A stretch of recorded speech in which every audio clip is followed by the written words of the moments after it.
فاروق صاحب میرا اگلا سوال یہ ہے کہ دوستی بہت جلدی کر لیتے ہیں یا ٹائم لیتے ہیں؟ جس سے دوستی کرتے ہیں اس کے لیے کیا جذبات رکھتے ہیں، اس کے لیے کیا کچھ کر گزرتے ہیں، اور کبھی کیا دوستی میں دھوکہ ملا؟ ہمارے ویورز کو یہ بھی بتائیے۔ اچھے دوست ملنا یہ بھی اللہ تعالیٰ کی بڑی نعمت ہوتی ہے، اور میرے ساتھ بہت اچھے دوست ملے جنہوں نے ہر برے وقت میں میرا ساتھ دیا، میرے نبھایا، اور جو افشاں اور شاہدہ نے بھی برے وقت میں میرا بہت ساتھ دیا، اس میں کوئی شک نہیں ہے۔ لیکن میرے اپنے پارٹی کے لوگوں نے میرے ساتھ کچھ اچھا نہیں کیا، تو پھر میں یہ کہتا ہوں کہ یہ کیا کہ خاک ہوئے ہم جہاں وہیں کے نہیں، یعنی جہاں ہم نے پوری زندگی، یہ کیا کہ خاک ہوئے ہم جہاں وہیں کے نہیں، جو ہم یہاں کے نہیں ہیں تو پھر کہیں کے نہیں۔ وفا سرشت میں ہوتی تو سامنے آتی، وفا سرشت میں ہوتی تو سامنے آتی، وہ کیا فلک سے نبھائیں گے جو زمیں کے نہیں۔ تو جو لوگ اپنوں کے نہیں ہوئے وہ کسی کے کیا ہوں گے؟ جو 35 سال کا میرا ساتھ تھا کہ سوچتا ہوں کہ وہ کتنے معصوم تھے، کیا سے کیا ہو گئے دیکھتے دیکھتے، میں نے پتھر سے ان کو بنایا صنم، وہ خدا ہو گئے دیکھتے دیکھتے۔ تو یہ میرے ساتھ بہت ساری بے وفائیاں ہوئیں، سیاست میں، کچھ دوستی میں بھی، لیکن زیادہ تر میرے جو قریبی دوست تھے، چاہے وہ پرائمری سے تھے، سیکنڈری کے تھے، یا کالج لائف کے تھے، یا اس کے بعد بھی، انہوں نے بہرحال میرا بہت ساتھ دیا، تو مجھے اس میں کوئی شکوہ نہیں ہے، بہت اچھے دوست ملے۔ اور بس اب یہ کہ ہاں، جو میرے پارٹی کے ساتھیوں نے میرے ساتھ کیا وہ برا کیا، تو اس پر میں یہ کہتا ہوں کہ بہت سے نوجوان جو ہے وہ ایک محبت میں ناکام ہو جاتے ہیں، تو ہمایوں سعید کی طرح وہ میرے پاس تم وہ جو ڈرامہ تھا وہ دل پکڑ کے بیٹھ جاتے ہیں، اور ہمایوں سعید تو دل پکڑ کے بیٹھ گیا تھا اور اپنی جان سے بھی گیا، کہ اس کو خلیل الرحمان نے اسکرپٹ ہی یہ دیا تھا کہ میرا یہ بھرم تھا، ابے جب بھرم تھا تو پھر تو ختم ہو گئی بات، تو اس لیے میں نے اس کے اسکرپٹ کو چینج کر کے اپنے نوجوانوں کو کہا کہ میرا یہ بھرم ہے، میرے پاس تم ہو۔ تو میرے پاس جب تک یہ نوجوان ہے، لوگوں کا اعتماد ہے، کانفیڈنس ہے، یہ کراچی جیسا ورسٹائل سٹی ہے، اتنا ملٹی ٹیلنٹڈ، اتنا لوگوں میں پوٹینشیل ہے، اس کو مایوسی سے نکالنا ہے، ڈپریشن سے نکالنا ہے، کنفیوژن سے نکالنا ہے، اور ان کو ایک راستہ دکھانا ہے۔ تو میرے خیال میں اس میں بڑا بہت ہی حوصلہ مند ہوں، اور میں مایوس نہیں ہوا کیونکہ میرے پاس تم ہو۔ جی، تو فاروق صاحب اب میں آپ سے سیاست کے حوالے سے کچھ سوالات کرنا چاہوں گی۔ تو میرا پہلا سوال یہ ہے کہ سیاست میں آنے کا خیال کس طرح سے آیا؟ اپنی خوشی تھی یا کوئی مجبوری تھی؟ اور سیاست کے لیے آگے کیا سوچتے ہیں، کیا لاہے عمل پیش کرتے ہیں آپ سیاست کے حوالے سے؟ جب ناانصافی دیکھی سندھ کے شہروں میں طلباء اور طالبات کے ساتھ کہ کوٹا سسٹم کی وجہ سے اچھی میرٹ، اچھے نمبر، گریڈ ہونے کے باوجود داخلہ نہیں ملتا تھا پروفیشنل کالجز میں، میڈیکل کالجز، انجینئرنگ یونیورسٹیز میں، اور پھر جب وہ ڈاکٹر اور انجینئر بن جاتے تھے تو انہیں سرکاری نوکریاں نہیں ملتی تھی، کیونکہ یہاں کا کوٹا بہت کم تھا، اور اچھی میرٹ کے بعد بھی انہیں نہ داخلے ملتے تھے نہ نوکریاں۔ تو الطاف حسین صاحب نے اے پی میں سے بنائی، اور اسی زمانے میں مجھے بھی میڈیکل کالج میں داخلہ نہیں ملا، تو میں ایکشن کمیٹی میں گیا، ان کو سنا، تو میری طرح ہزاروں نوجوان اٹریکٹ ہوئے۔ تو ہم سمجھے کہ بھائی ہم اصل میں اپنے کالج کے لوگوں کی مدد کر رہے ہیں، سوشل کام کر رہے ہیں، اور ہم انہیں کوٹا سسٹم کے خلاف ایک تحریک اور ناانصافی کے خلاف، تو ہم ضروری نہیں کہ ہارڈ کور پالیٹکس میں آئیں، لیکن جب ہماری باتوں کو لوگ سنتے تھے تو ہمارے ساتھ کھڑے ہو جاتے تھے، اور ہم نے لوگوں کی نفس پہ ہاتھ رکھ دیا۔ تو جب لوگ جوک در جوک آ گئے تو پھر مجھے نہیں پتا چلا کہ میں کب پالیٹکس میں آ گیا، اور میرا پیچھے پھر کشتیاں جلا دیں، پھر پیچھے ہٹنا ممکن نہیں تھا، پھر تو اب ایک مرتبہ لوگوں کی ذمہ داری لی تو آپ پیچھے کیسے ہٹیں گے؟ تو میرے خیال میں مروت بھی تھی جس نے مجھے سیاست سے پیچھے نہیں ہٹنے دیا، اور چلے میں نے ایک فیصلہ کیا کہ اب سیاست چھوڑ دوں گا، پڑھوں پلاسٹک سرجری میں، پوسٹ گریجویشن کروں گا میں، تو وہ پھر میئر بن گیا میں، اور مجھے پارٹی نے کاؤنسلر بنا دیا، تو اس وقت بھی میں نہیں سیاست چھوڑ سکا۔ تو مطلب شاید اللہ تعالیٰ کو یہی منظور تھا کہ کچھ لوگوں سے اس طرح کام لینا ہے۔ پھر میں نے ڈاکٹری تو نہیں کی، لیکن میں نے کراچی میڈیکل ڈینٹل کالج بنایا، تو پہلا سرکاری شعبے میں ڈینٹل کالج کراچی میں بنا، پورے پاکستان میں کہیں نہیں ہے، اور نواب شاہ جو ہماری بیٹیاں جاتی تھیں بہنیں، ان کو میں نے یہیں داخلہ دے دیا کراچی میں۔ پھر اضافی سیٹیں آ گئیں تو کراچی کے کچھ لوگوں کے آنسو پہنچے، اور کچھ اور بچوں کو میڈیکل کالج میں داخلہ ملا، اور وہاں سے اتنے اچھے بچے نکلے جو آج آغا خان میں وہ ڈاکٹر سرو کر رہے ہیں. تو مطلب جو میں سرجری نہیں کر سکا یا میں ڈاکٹری نہیں کر سکا, تو ہزاروں نئے ڈاکٹرز میرے اس کالج سے نکلے جو میں نے بنایا تھا. تو اس کا مطلب ہے کہ میں کنسولڈ ہوں کہ میں نے اگر سیاست میں آ کے شعبۂ صحت و طب کی خدمت کی, اچھا کالج بنایا, اور ہیلتھ پالیسی میں ہم نے اچھا کام کیا. ایمیونائزیشن میں جو وہ پولیو کے ٹیکے یا دوسری اس میں WHO کے ساتھ کام کیا, تو ہم نے اچھے کام کیے, تو ریگریٹ کوئی نہیں. بہت خوب. جھوٹ والے کہیں سے کہیں بڑھ گئے.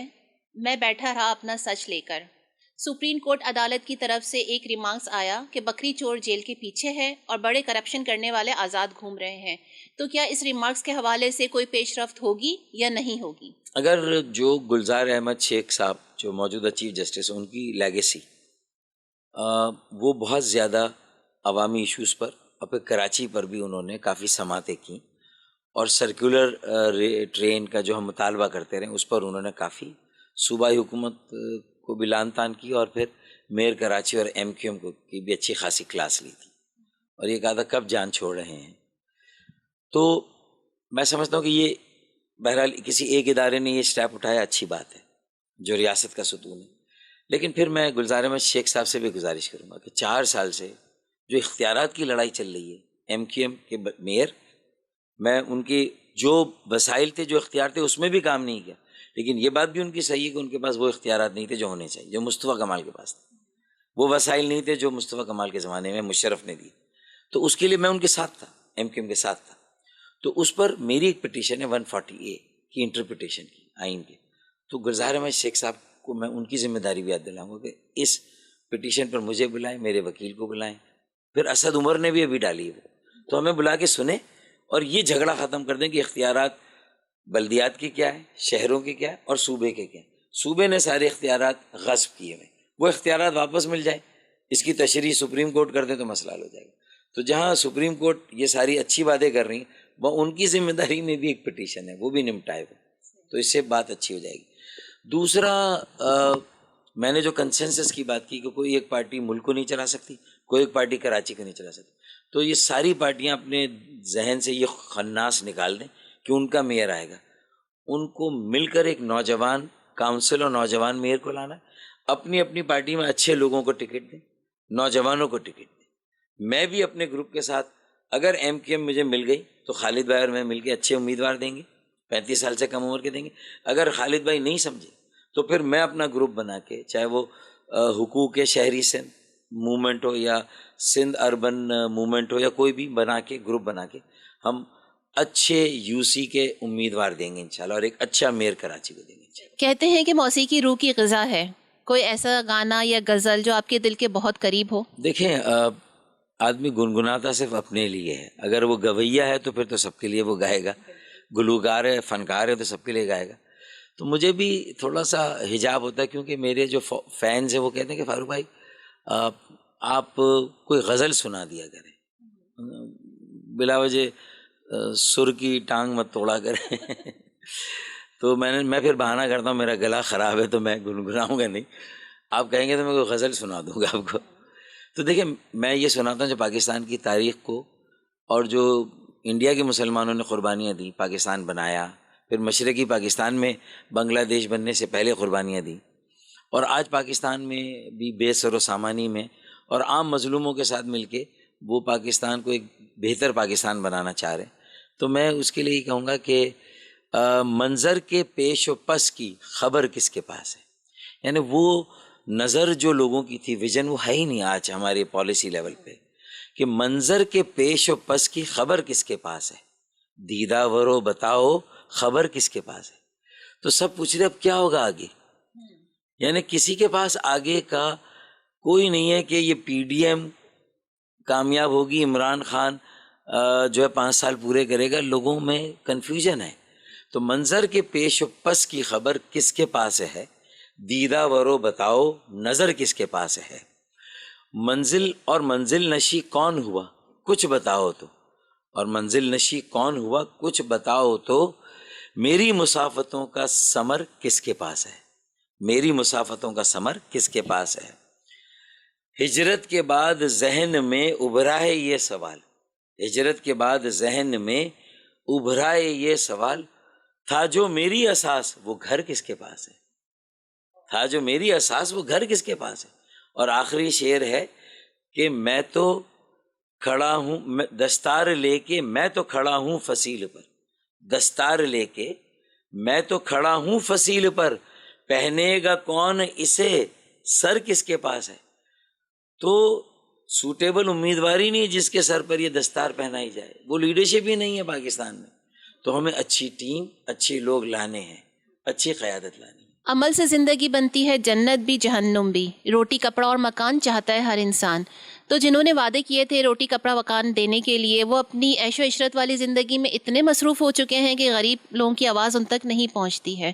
روزگار دینا تو بہت دور کی بات، لوگوں سے 2 وقت کی روٹی بھی چھین لی گئی. تو کیا فاروق صاحب آپ یہ سمجھتے ہیں کہ تحریک انصاف نے عوام کے ساتھ انصاف کیا؟ اب تک کی ان کی کارکردگی قطعی غیر تسلی بخش ہے، اور وہ خود اپنے منشور سے تھوڑا سا لگ رہا ہے کہ پٹری سے تھوڑا اتر گئے. ان کے پاس شاید وہ ٹیم نہیں ہے، تو نہ تجربہ کاری بھی ہے، نہ اہلی بھی ہے، اور پھر اس پہ جو تان ٹوٹی وہ نالائقی، یعنی نالائقی بھی کا مظاہرہ ہو، اور معیشت میں جو ترجیحات وہ غلط ہو گئی. کراچی کو 1100 ارب جب دیے جب بارش ہوئی، ورنہ 14 سیٹیں ملی تھی، آپ کو پہلے اعلان کرنا چاہیے تھا. اس کا مطلب وہ ویژن نہیں کہ کراچی کی ضرورت کیا ہے. کراچی کے اور جو 162 ارب کا پیکیج دیا اس میں وہ منصوبے ہیں جو کہ 1100 ارب میں نہیں. مطلب یہ کہ اصل ضرورت 1100 ارب کی تھی، اور 1100 ارب میں جو منصوبے، تو پھر 162 ارب روپے کیوں ضائع کیے جا رہے ہیں جو باقی منصوبے بنائے. تو اس کا مطلب ویژن، روڈ میپ، ٹیم، اہلیت، تجربہ، لائقیت اور جو فائزیت وہ کمی ہے اس کی. تو میں تیار ہوں ان کو مشورہ دینے کے لیے مفت. اگر 3 مہینے میں ایک میٹنگ مجھ سے عمران خان کر لیں تو میں ان کا 1 گھنٹہ لوں گا، ان کو بتا دوں گا کہ 18ویں ترمیم کو ختم کرنے کے چکر میں تم صوبوں سے لڑ رہے ہو. اب صوبوں سے مت لڑیں، آپ 7ویں قومی مالیاتی کمیشن کی جگہ 8واں قومی مالیاتی کمیشن لائیں، اور اس میں جو صوبوں کو وسائل 7ویں میں زیادہ چلے گئے وہ 8ویں میں واپس لیں، اور ڈائریکٹ کراچی، لاہور، پشاور، کوئٹہ کو دیں. یہ پاسبل ہے. تو اختیارات تھوڑے سے بعد میں واپس لیں، وسائل پہلے لیں. اصل مسئلہ وسائل کا ہے، اور وسائل شہروں کو ڈائریکٹ دیں. یہ ایک طریقہ ہے مسئلے کو حل کرنے کا. دوسرا، میں ان سے یہ کہوں گا کہ 140A کی انٹرپریٹیشن سپریم کورٹ سے کروائیں، جو میں نے گزار احمد شیخ صاحب سے کہا کہ وہ کریں. تو وہ بھی اپنے وزیر قانون جو ہے وہ جو کیا نام ہے فروغ نسیم، اور اٹارنی جنرل خالد خان، ان کو کھڑا کریں سپریم کورٹ. اور یہ پٹیشن چل رہا ہے میری اور اسد عمر. تو یہ کام کریں گے تو اس سے اختیارات کا جھگڑا ختم، وسائل کا جھگڑا ختم. تو اگلا جو میئر آئے گا کم از کم اس کو کام کرنے کا موقع تو ملے گا، ورنہ وہ بھی وسائل و اختیارات کا رونا روئے گا. تو مطلب آپ یہ سمجھتے ہیں نا کہ تحریک انصاف کمپلیٹلی طور پہ عوام کو انصاف دینے میں ناکام رہی ہے؟ میں کمپلیٹلی اس لیے کہوں، ابھی 2-2.5 سال ہیں ان کے پاس، اور انہیں ملنے چاہیے، میرا یہ خیال ہے. لیکن یہ کہ وہ بہت زیادہ تباہی بربادی مزید نہ کریں، اب یہاں رک جائیں، ذرا سوچیں کہ ان کی جو کمی بیشی ہے اس کو کیسے پورا کریں گے. تو میں بھی جب ٹی وی پہ ٹاک شو میں PTI کا ایک آدمی ہوتا ہے، ایک میں ہوتا ہوں، تو وہ سمجھتا ہے میں اس کو کرٹیسائز کر رہا ہوں. میں کہہ رہا ہوں کہ میں آپ کا دانا دشمن ہوں، نادان دوست نہیں ہوں، جو مروائے آپ کو وہ بند گلی میں لے جائے اور اس کے بعد راستہ نہ ملے. تو میں آپ کو بند گلی سے نکالنا چاہتا ہوں، کیونکہ آپ کی کامیابی پاکستان کے لیے، کیونکہ باقی 2 بڑی جماعتوں میں کرپشن ہے، میں مانتا ہوں. ان کے خلاف یہ کہا گیا کہ بھائی یہ اب اصل یہ ہے جو سنسیئر جماعت ہے. تو جو وزیر اعظم ہے وہ ایماندار ہیں، انہوں نے کرپشن نہیں کی، میں مانتا ہوں، لیکن ان کے لوگوں نے تو کی ہوگی. تو آپ کو ایسا نہیں لگتا کہ جو 2-2.5 سال ہیں اس میں مزید اور لوگ بھوک اور افلاس سے مر سکتے ہیں؟ ان کے پاس جو روزگار ہے وہ مزید اور چھن سکتا ہے. میرا کام ہے وارننگ دینا. جو آپ بات کر رہی ہیں، ہم اور آپ بیٹھ کے میڈیا سے اور ایک سیاسی تجربہ کار سیاسی تجربہ رکھ کر میں مشورہ دوں گا کہ پرائرٹیز آپ کی غلط ہے. جو میں 2-4 پوائنٹ کہہ رہا ہوں یہ بہت ضروری ہیں. کراچی کے لیے ایک multi sectoral multi party commission بنائے، جس میں MQM کے سارے گروپس ہوں، جماعت اسلامی کے سینئر لوگ ہوں، PMLN کے مفتاح اسماعیل زبیر ہوں، پیپلز پارٹی کے ناصر شاہ، مرتضیٰ وہاب اور فہیم الزماں ہوں، اور PTI کے نجیب ہارون اور آفتاب صدیقی ہوں، اور MQM سے فاروق ستار، مصطفیٰ کمال اور خالد مغل. اور پھر صنعت کار و تاجر و اربن پلانر ڈاکٹر نعمانو اور مسلم امیر مسلم ہانی ریٹائرڈ جسٹس، یہ 25 لوگوں کا کمیشن بنا کے قانون سازی کریں اور یہ 1100 ارب ان کے ذریعے سے امپلیمنٹ کریں، تو اس کا پائی ایک ایک پیسہ صحیح جگہ پہ جائے گا. یہ ایماندار لوگ، ان کی اچھی شہرت ہے. یعنی پی ایم ایل این کی اچھی شہرت والے ہیں، کراچی کا درد رکھتے ہیں، جماعت اسلامی اچھی شہرت درد رکھتے ہیں. تو میرا مشورہ کیا ہے کہ کسی ایک پارٹی کے لیے نہیں، میں اونرشپ کہتا ہوں، جوائنٹ اونرشپ. تو یہ وہ چیزیں ہیں جو 2.5 سال میں اب عمران خان کو سننی ہے، جو میں اور آپ کہہ رہے ہیں، ہے نا. اور اگر یہ نہیں کہ تو آپ کی بات بالکل صحیح ہے کہ غربت، افلاس، بیماری، جہالت میں اور اضافہ ہوگا، اور وہ تجربے ہی کرتے رہ جائیں گے، اور وہ بعد میں الزام کہیں گے کہ مجھے کس نے نکالا، جیسے نواز شریف کہتے ہیں. پھر اگر وہ بھی نکلے، چاہے عوام نکالے کوئی اور نکالے، وہ بھی یہی کہیں گے. تو دوسروں کے نکالے جانے سے سبق سیکھیں اور اپنی ترجیحات کو درست کریں، اپنی ٹیم کو صحیح کریں. تجربہ کار سیاسی لوگوں کو اپنی مشاورت میں لیں، خاموش مشاورت میں لیں، لیکن لوگوں کو اب مزید غربت اور بے روزگاری کے اس میں آزمائش میں نہ ڈالیں. یہ میں آپ کی بات اپنی جگہ کنسرن صحیح ہے، بالکل ایسا ہی ہے، لیکن میں ان کو یہ نہیں کہوں گا کہ ان کی، کیونکہ واٹ نیکسٹ، اگر ان کو ہٹا بھی دیں، فرض کر لیں کوئی اور طاقت ہٹا دے جیسے ماضی میں ہوا، تو اب آپ کے پاس اگلا سولوشن کیا ہے؟ کہ آپ فوری طور پہ پی ایم ایل این اور پیپلز پارٹی کو اقتدار دے دیں گے؟ انہوں نے بھی کوئی اچھی کارکردگی تو نہیں کی ہے.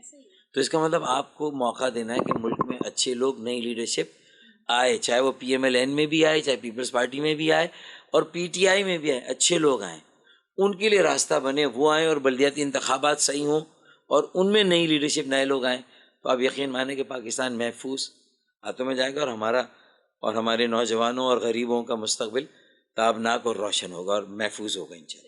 ہماری نیو جنریشن یوتھ کے لیے کوئی ایسا پیغام جو آپ سمجھتے ہیں کہ بہت ضروری ہے اور آگے مستقبل میں ان کو یہ پیغام بہت کام آئے گا، تو پلیز وہ پیغام آپ ہمارے یوتھ تک پہنچائیے. ہمارے نظام تعلیم کی جو بنیادی خرابی کہ وہ دوہرا یا تہرا، یعنی 2-3 سسٹم یہاں کر رہے ہیں. ہمیں اس کو یونیفائی کرنا اور ایک نظام تعلیم ہونا چاہیے، امیر کے لیے بھی غریب کے لیے بھی.